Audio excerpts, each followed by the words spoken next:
నీ మందిరములో మేలు చేత మేము తృప్తి పొందేదము. ఈ భూమి మీద నివసిస్తున్న మనిషికి తృప్తి అనేది లేదండి.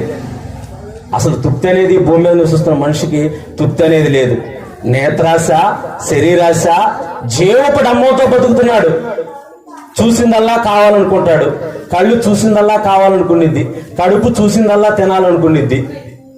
జీవపు డంబము. నాకంటే గొప్పవాడు ఎవడో లేడు, నాకంటే మంచివాడు ఎవడో లేడు, స్వనీతిపరుడు.